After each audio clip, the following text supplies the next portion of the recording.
आज हम लोग सोलर सिस्टम के बारे में जानेंगे। ठीक है, सोलर सिस्टम यानी सौरमंडल, SOLAR solar system, SYSTEM solar system, जिसका हिंदी होता है सौरमंडल। ठीक है, सौरमंडल, इस पे आज हम लोग चर्चा करेंगे। सौरमंडल पे आज हम लोग जानेंगे कि सौरमंडल क्या होता है। सौरमंडल में जो पहला नाम आता है वो पहला नाम सूर्य के आता है। ठीक है, पहला नाम किसका आता है? सूर्य का। सूर्य का। आप लोगों को मैं पहले भी बताया था, फिर मैं बता रहा हूं कि सूर्य एक तारा है। सूर्य क्या है? एक तारा है जो पूरब से पश्चिम अपने अक्ष पर घूमता है।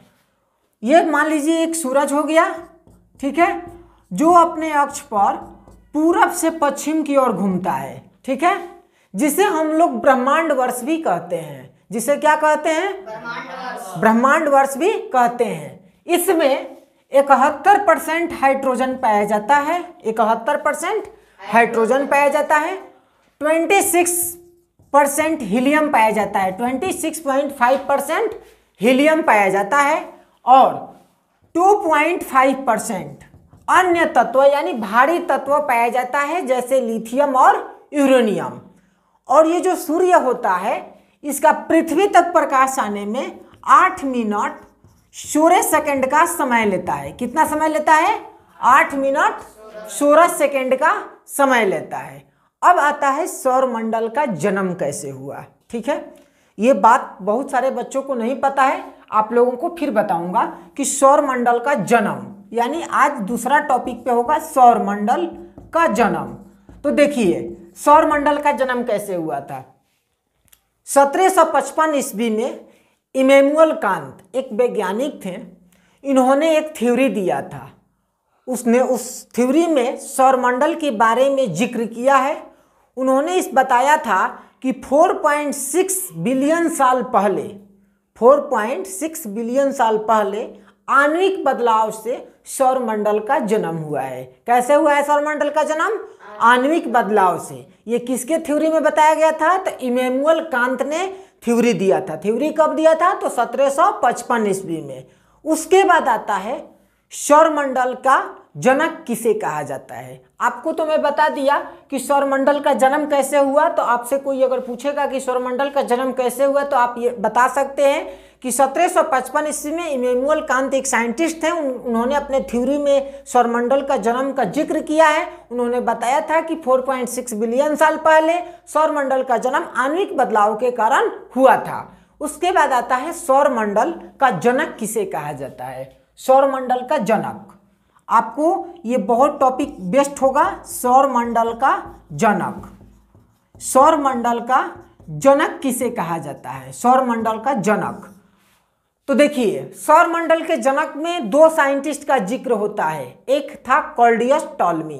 क्लॉडियस टॉल्मी, इन्होंने एक थ्योरी दिया और वो थ्योरी में सौरमंडल का जिक्र किए थे। उन्होंने जिक्र में क्या किया था? ये इन्होंने बताया था कि जो पृथ्वी होता है वो सेंटर में स्थिर होता है, यानी ब्रह्मांड के सेंटर में स्थिर होता है पृथ्वी, और इसका चक्कर सभी प्लेनेट लगाते हैं, चाहे वो जुपिटर हो, और इसके साथ साथ सन भी पृथ्वी का चक्कर लगाता है। ये बात किसने बताया था? क्लॉडियस टॉल्मी ने। फिर 1543 ईस्वी में कोपरनिकस, वो भी एक साइंटिस्ट थे, उन्होंने भी एक थ्योरी दिया। उन्होंने बताया कि नहीं जी, ऐसा नहीं, ब्रह्मांड के सेंटर में यानी कि ब्रह्मांड के केंद्र में सूर्य स्थापित होता है और उसका चक्कर, यानी सूर्य स्थिर होता है और उसका चक्कर पूरे प्लेनेट लगाते हैं। सन स्थिर होता है और इसका चक्कर पूरे प्लेनेट जैसे Jupiter, Saturn, Mercury, Venus, Mars, Neptune, ये सभी क्या करते हैं? सूर्य के चक्कर लगाते हैं। साथ साथ हमारा धरती भी क्या करता है? सूर्य का चक्कर लगाता है। फिर ये दोनों की बात जब आ गई तब गैलीलियो गैलीली, नाम आप लोग सुने हैं ना? गैलीलियो गैलीली, जिन्होंने दूरबीन का खोज किया था। तो गैलीलियो गैलीली ने इस दोनों साइंटिस्ट के थ्योरी को सिद्ध किया। तो गैलीलियो गैलीली ने भी ये बात बताया कि जी हाँ, कोपरनिकस का ये बात सही है क्योंकि जो ब्रह्मांड होता है उसके सेंटर में सन स्थिर है और बाकी सब प्लेनेट सन का क्या करते हैं, चक्कर लगाते हैं। इसलिए सौरमंडल का जनक कोपरनिकस को कहा जाता है। सौरमंडल का जनक किसको कहा जाता है, कोपरनिकस को कहा जाता है।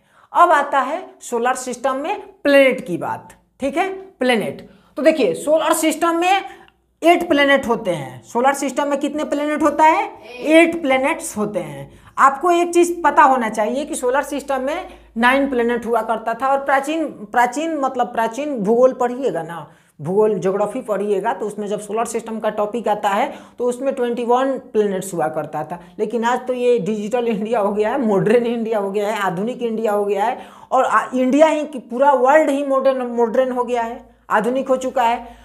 अब इसमें 8 प्लेनेट हैं। सोलर सिस्टम में हमारा कितने प्लेनेट है, 8। 2009 में प्लूटो को भी हटा दिया गया था क्योंकि प्लूटो क्या था, एक यमराज था, मान लीजिए एक प्लेनेट तो था, वो यमराज था, ठीक है ना। तो प्लूटो को हटा दिया गया 2009 में ग्रहों के दर्जा से।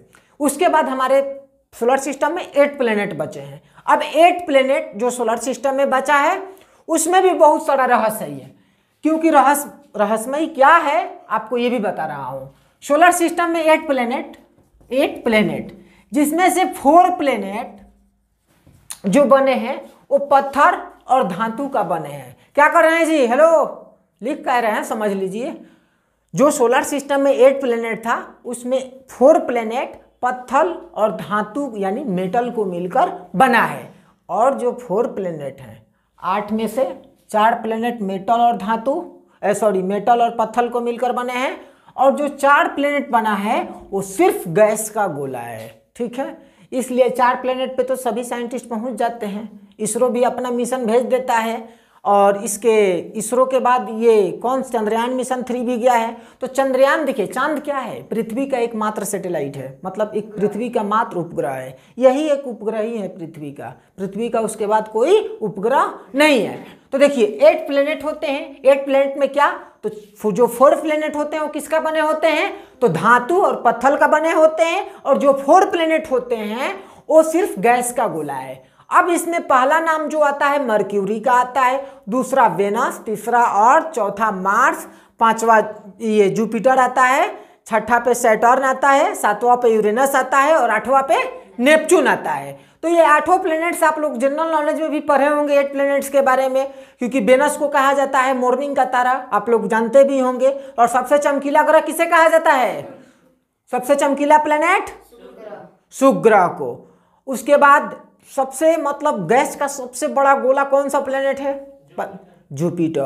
जुपिटर के पास इतना ना गैस है ना कि बाबू क्या करता है कि जितने भी उल्का पिंड जैसे एस्ट्रॉयड होता है ना, एस्ट्रॉयड वो क्या करता है, सीधे खींच लेता है और खा जाता है। मतलब खाता नहीं है, वो टान लेता है और टान के अपने अंदर भस्म कर देता है, पूरे चूरे चूर कर देता है।